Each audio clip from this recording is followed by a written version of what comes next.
Thank you, Mr. Chairman, and good morning, ladies and gentlemen. Today, the United States is part of the battlefield.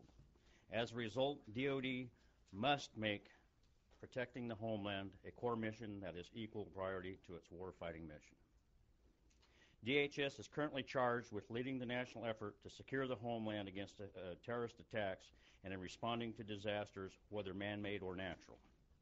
We agree that this is appropriate and believe that DOD must be prepared to support this effort.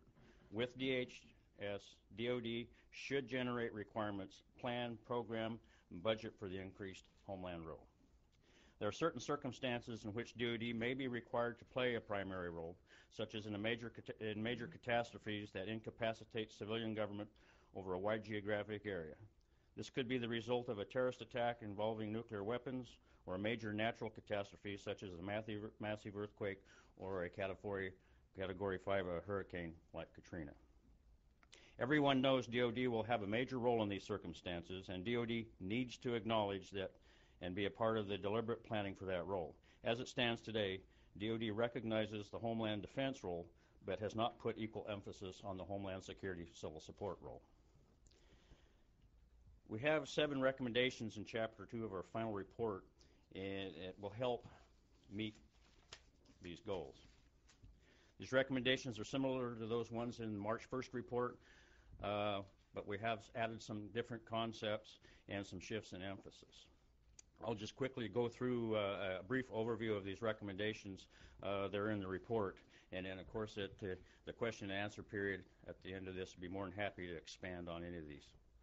Congress should define the nature of DOD's role in the homeland. Currently, there is no clear direction in law. Congress has not specifically tasked DOD with civil support responsibilities. And also to expand on that, nowhere is it specified the National Guard's role in Homeland Security or Homeland Defense support, other than at the state level. And in some states better than others have covered this, of course, within their own disaster response plans. But at the DOD level, there isn't any guidance on how the National Guard and Reserves will be utilized. The National Guard and Reserves should be the backbone and play a lead role in DOD's response efforts at home, backed up by the regular component. It's been a long tradition that DOD or the active duty military is responsible for the away game, and the National Guard is in a supporting role. Well, we believe as a commission that the National Guard and Reserve should be the tip of the spear in the Homeland Security role, and active duty should be in a support role. NORTHCOM should become the majority Guard and Reserve Command, and the commander and deputy guardsmen or reservists with significant background in National Guard and Reserves. Currently at NORTHCOM, a small percentage of the people who work there are National Guard and Reserve soldiers. We believe that there should be a higher percentage, and some of the leadership should be National Guard and Reserve. DHS should generate civil support requirements for DOD to look at and include it in the budget. In plain language, DHS plans and prepares for the future disasters and other contingencies.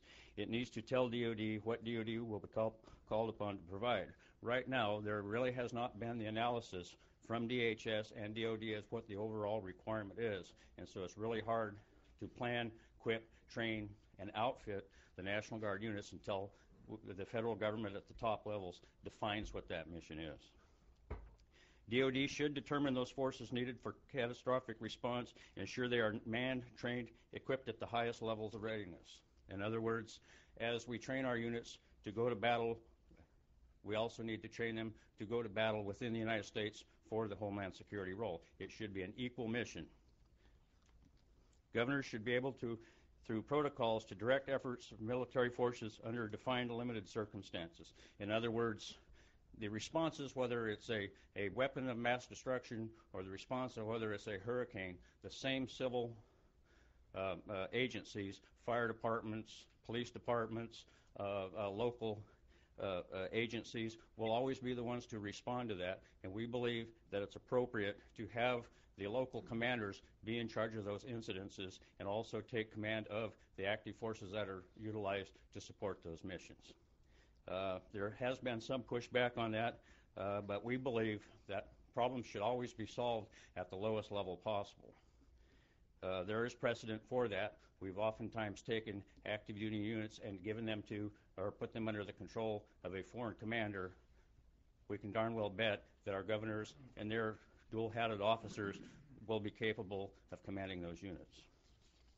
I pretty much used up my time. Again, thank you for your time. I will be more than happy to answer questions towards the end. Mr. Chairman? Yeah. Thank you, Wade.